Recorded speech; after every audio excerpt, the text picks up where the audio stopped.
Welcome back to the Fantasy Hockey Podcast and another Fantasy Hockey 101. Class is in session.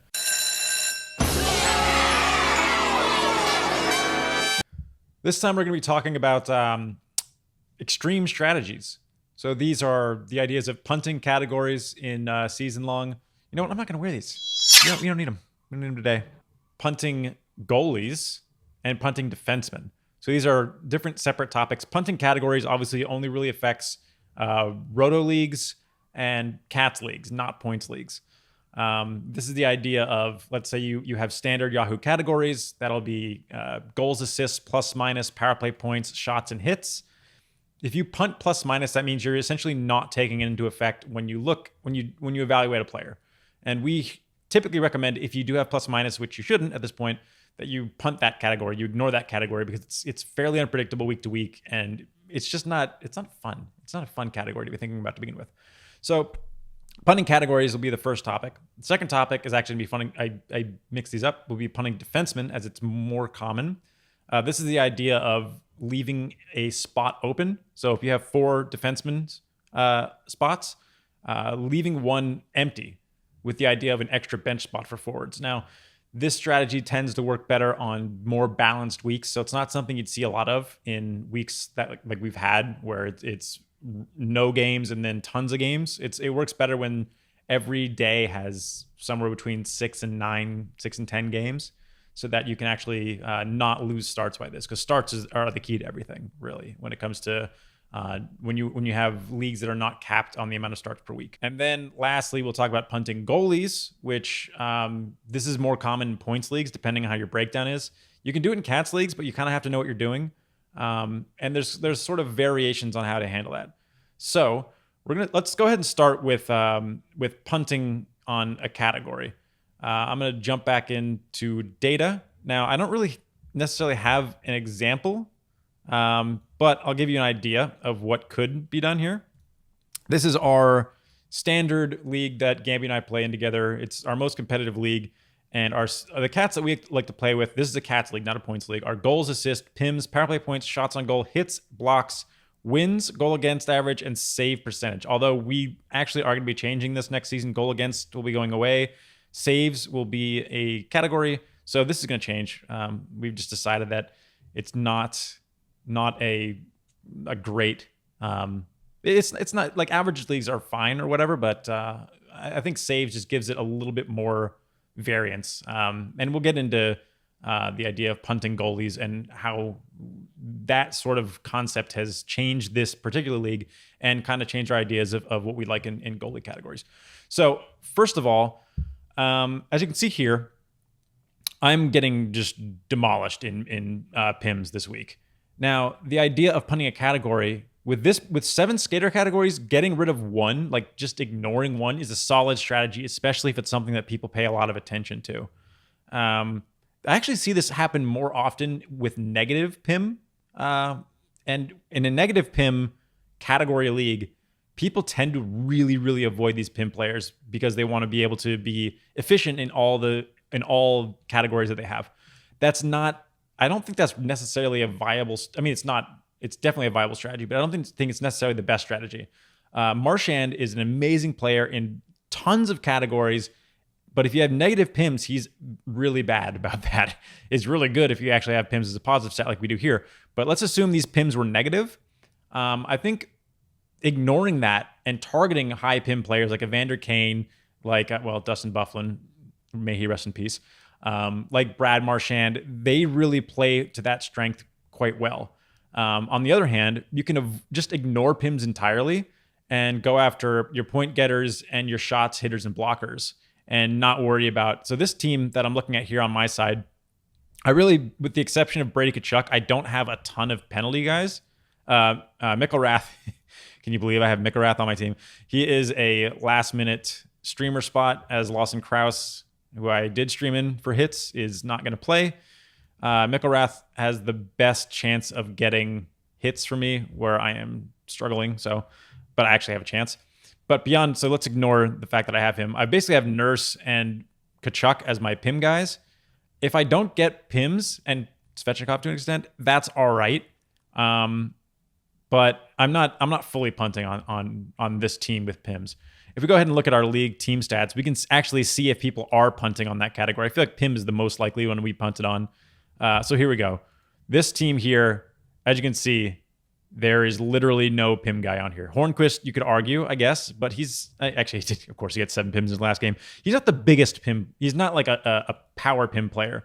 So if this team wanted to be able to compete in penalty minutes, they would need to make particular additions to address that, like a Borietsky or something. That said, I do think in a lot of Cats leagues, it's super viable to go ahead and punt a category like penalty minutes, or maybe like hits, or one of these categories that takes a very particular type of player. You don't have to. I typically wouldn't, but in a negative PIM league, I absolutely would. In a Cats league that counts negative PIMs, I would target all the PIM guys.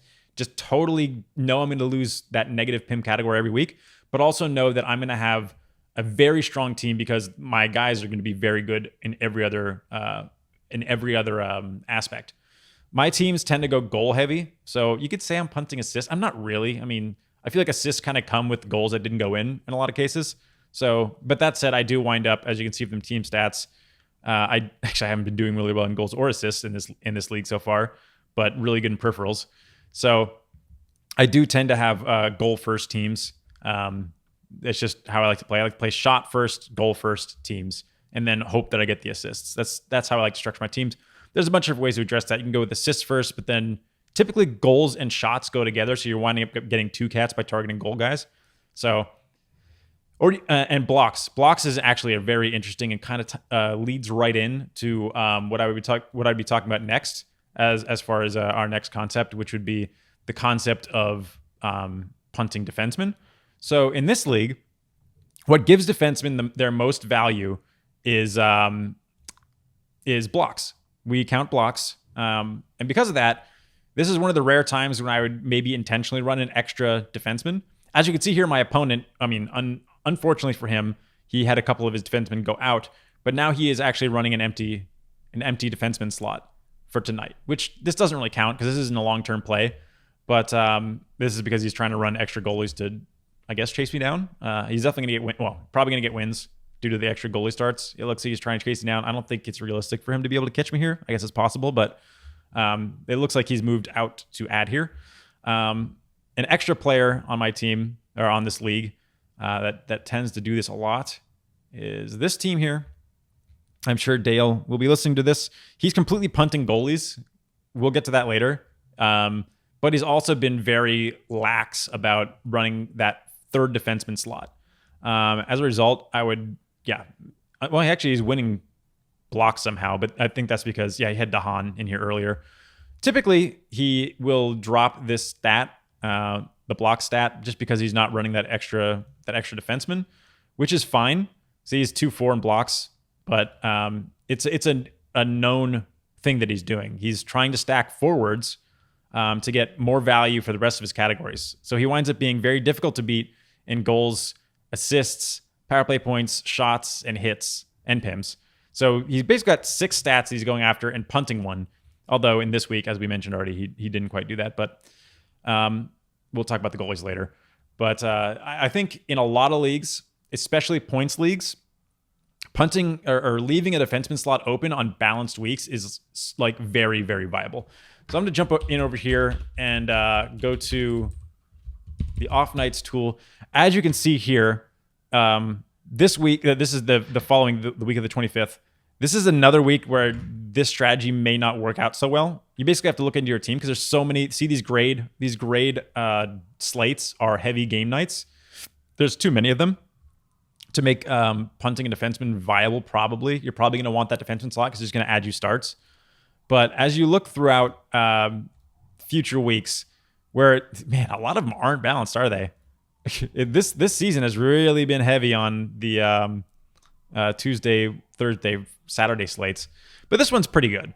So there's other games, but they're not too heavy on this week. This is the week of January 6th. This is a week where you could probably get away with not running an extra defenseman in points leagues, unless you have some way to make defenseman viable. You're counting blocks for a good percentage of the points.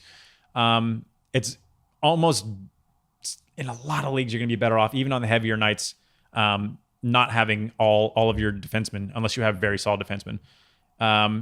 You're going to get so much, like, let's look at the cupful really quick. Okay, so here in the cupful, this is the Keeping Karlsson Ultimate Patron Fantasy League. Man, I got this right a couple of times in a row, and then it's just never been there. So what they have 4.5 for a goal, 3 for an assist, 1 for a shorthanded point, 0.5 for a shot on goal, 0.25 for a hit, and 0.5 for a block. Now, they've definitely used blocks to try to bump up the value of their defensemen, but I still think in this league, because next week is so weird, it's not really the case for us, but I do think that having an empty defenseman spot is pretty viable. There's 2 utility spots here, so there's a lot of variety you can have for your league or for your roster composition. I think our opponent might actually be punting. No, they're punting a goalie. Again, we'll go into that later. But so this all depends on the more bench spots you have, the less viable this becomes. Because if you have, let's say you have 7 bench spots for some reason, the odds you're going to wind up benching players regardless. And for this to be viable, you'd want to have that open defenseman spot, but also not be benching players. So you want to be able to maximize your starts, but be maximizing forwards as opposed to defensemen who are going to be better for you. Again, this works in both points, even Roto and in Cats leagues. So again, it's going to be based on how your league is run and whether you can, let's say, if you were to leave that spot open, you'd get 1 less start, but you'd get, let's say you get 3 forward starts compared to 4 defenseman starts, which is pretty common. That's something that can happen pretty often. You might give up 1 start, but you'd have all these defenseman starts as opposed to forward starts if you were to make that swap. That's where you have to figure out if that's going to be worth it.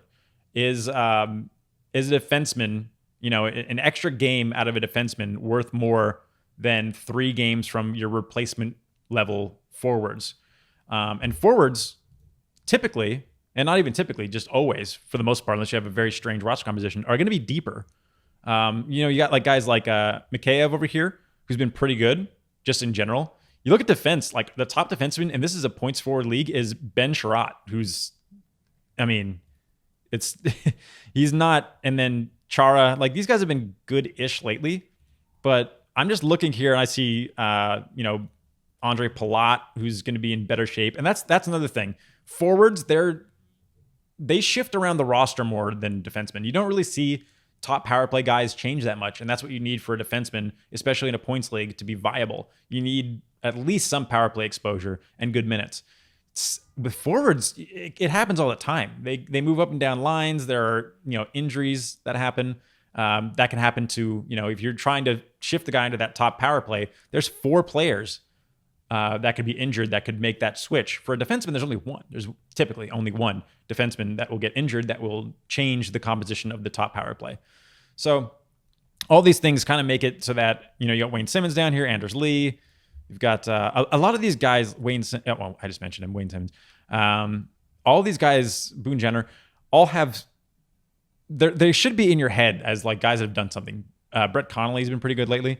But the defense, like all the defense here, the fact that Noah Hannafin, like he's actually surprisingly high up here, but again, it's much easier to stream forwards than it is to stream defensemen and be, especially in a points league, and have the stats that you need to come in.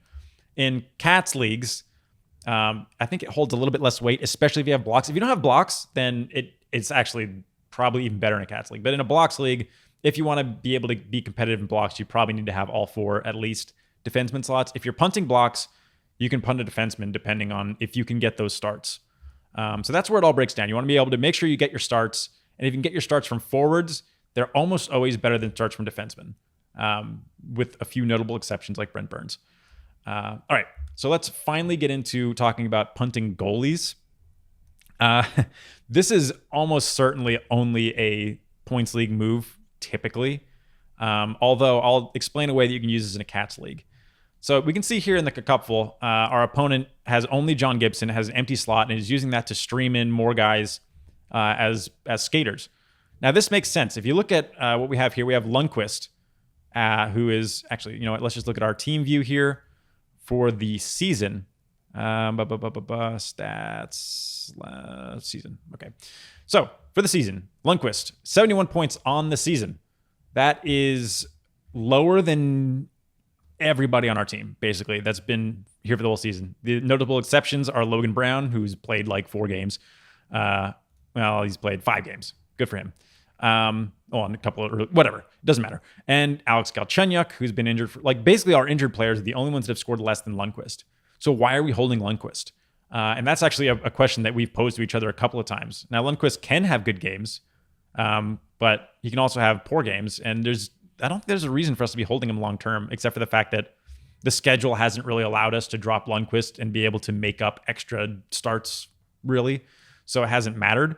But as soon as there's a schedule where dropping Lundqvist will just gain us straight up more forward spots, I think we will. And that might be as soon as next week.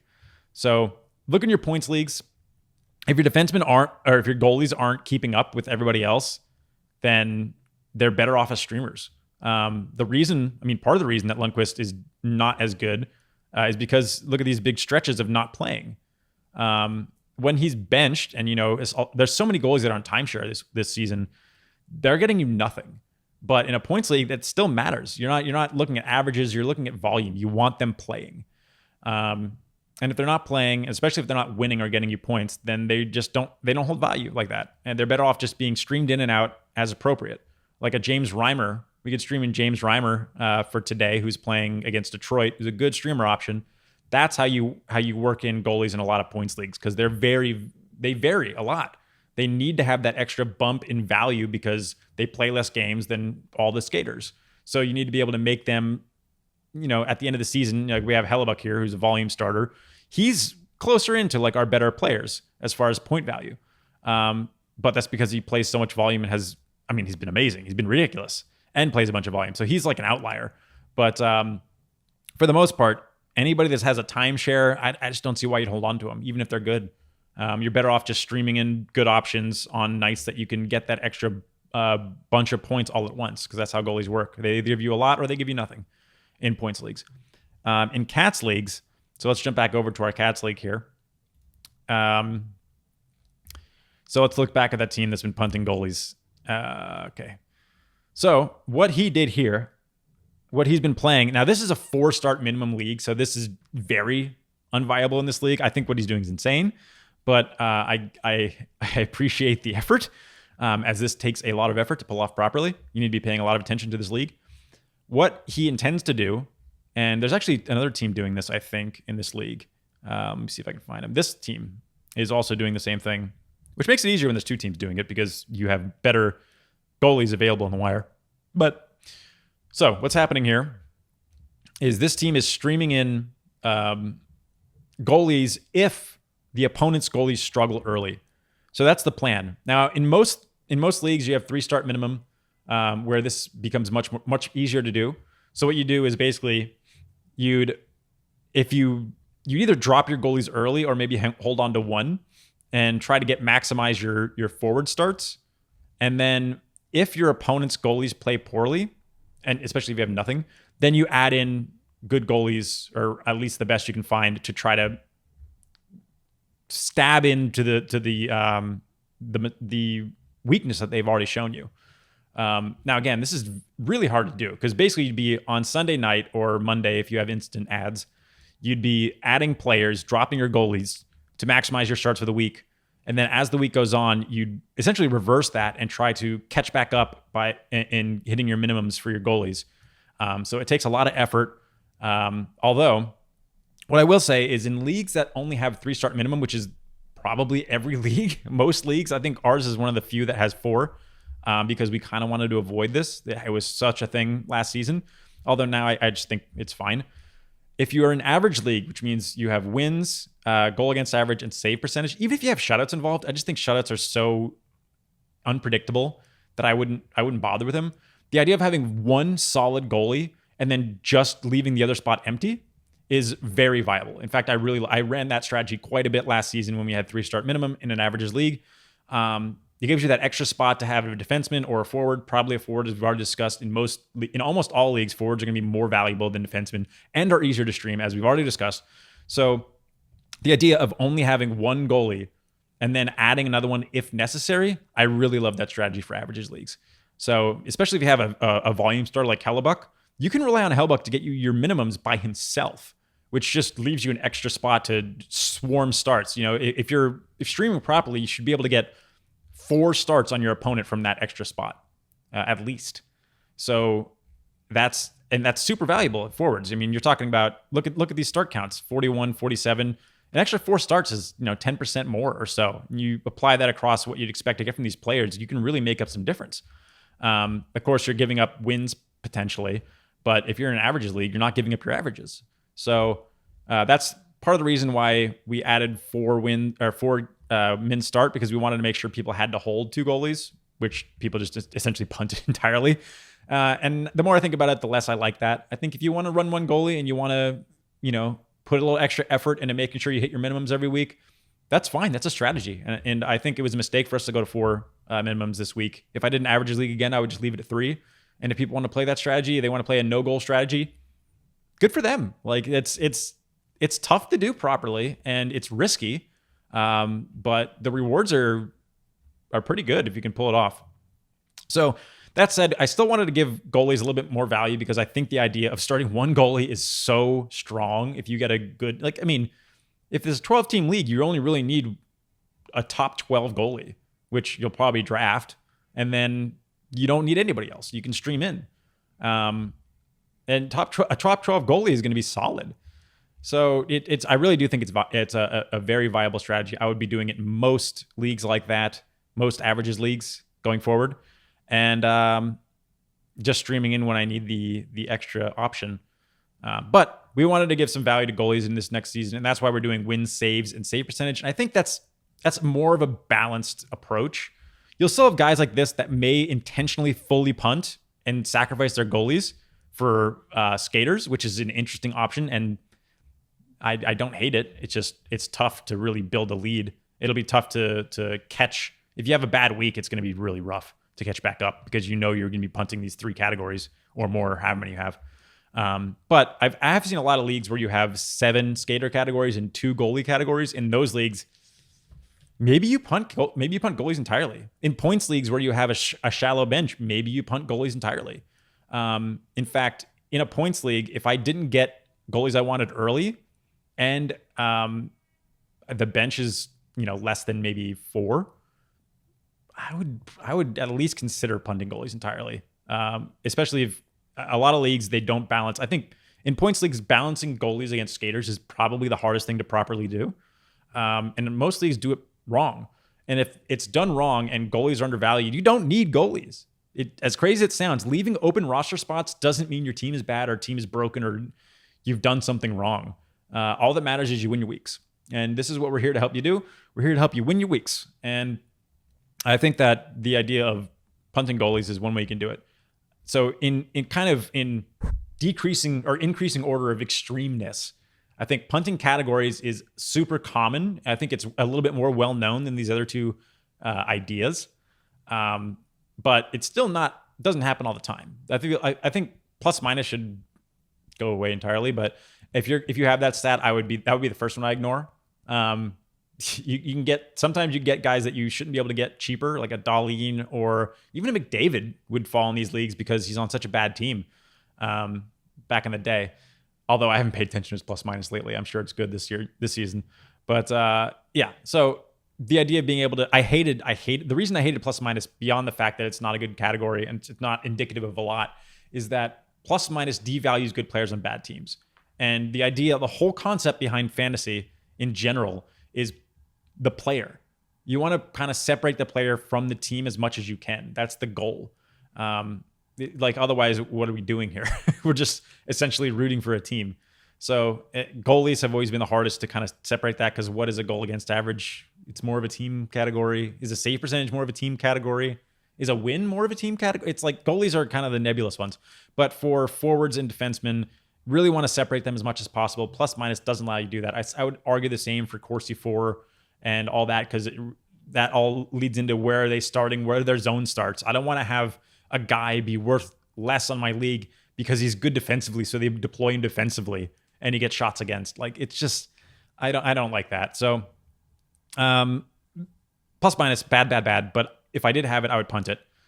Beyond that, punting PIMs or hits or maybe blocks. Only one. Don't punt multiple categories. You're just risking too much. But punting one category, if you have especially if you've drafted your first 5 rounds or something and you've cornered out all of the other, you're really good in all the other categories, you might not need to chase that last one. It's just something to think about. It's kind of too late in the season to really make an adjustment, but you can look at your team and see where you're at and see if you've already intentionally or not punted a category. So I think that'll wrap it up. I think for the homework, look at your teams. First of all, see, am I punting categories already? And am I punting too many? So by that, I would say go look at your team stats, look at your totals, and see where you're at relative to other teams in the league. So if you look at me, goals, I'm mid-pack. Assists, I'm like mid-pack again, not great. PIMs, I'm mid-pack. Everything's mid-pack, isn't it? I'll say, so power play, I'm essentially punting power play points at the moment, which is weird, but that's how this worked out. And then what I'm definitely not punting are shots, hits, and blocks, all of which I'm near the top of the league. And that's where I'm kind of getting my value. And I'm somehow first in this league, despite the fact that if this were a roto league, I would not be in first. But, I'll take it. So I think that's the first step. The second step, especially if you're in a points league, look at the concept of punting one of your defensemen or goalie spots.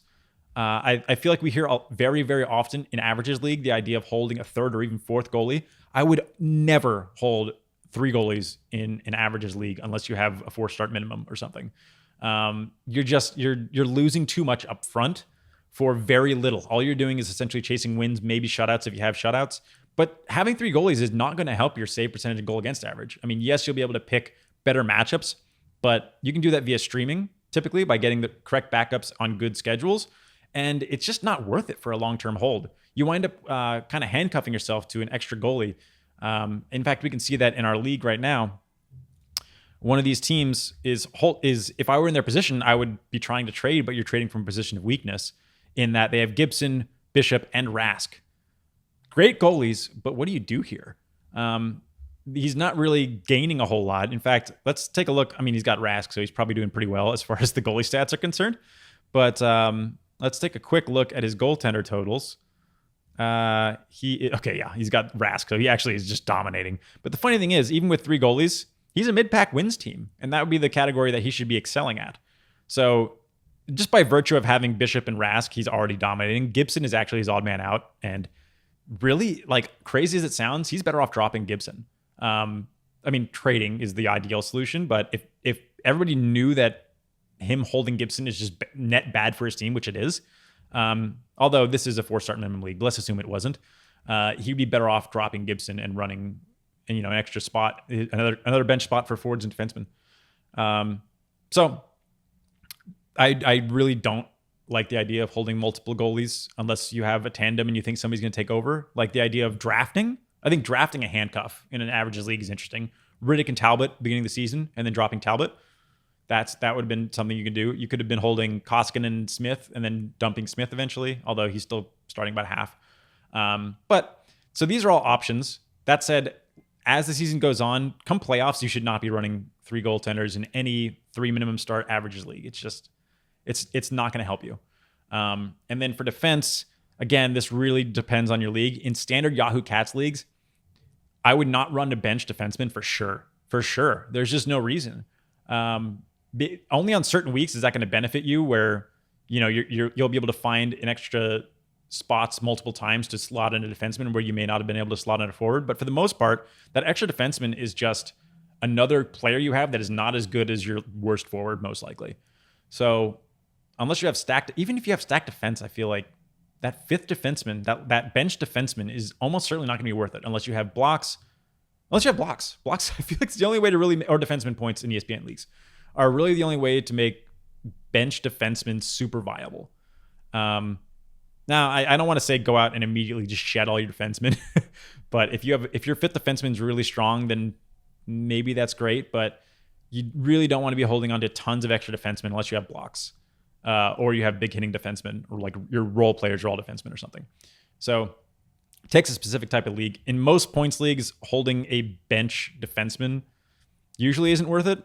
I say that as we are clearly holding a bench defenseman in ours, but we actually picked up S. Lindell for the next week because he's going to give us like 3 or 4 starts because of how crazy that week is. And we have the extra spots on defense. but he's not a long-term hold. We will not be holding any additional defensemen unless they're going to give us significant additional starts. And I think that's the takeaway. So I'll quickly skim back over everything. Punting one category in a Cats league is a pretty viable option, especially if you've drafted that way. Leaving a defenseman spot available, which means just empty, not playing a guy there, is viable, especially on if you have weak defensemen and on certain weeks where you won't be benching players anyway. If you're not benching anybody, then you want as many forwards as you can, unless you have blocks. And then lastly, benching goalies, especially in points league, or rather not having, leaving an empty goalie spot on points leagues, depending on how your goalies are broken down. Very viable strategy, something we're probably going to be doing and something our opponent in this league, who is actually second place, is doing right now. And I think that's probably the right approach for us. So, homework. Look into all that. If you're in a points league, see if it's worth holding onto the goalies that you have or if you're better off streaming. See if it's worth holding that fifth or even fourth defenseman if you only got 4 defenseman spots, or if you'd be better off streaming, depending on how deep your bench is. And take a look at your Cats and make sure you're in good shape everywhere. And that'll do it. Class dismissed.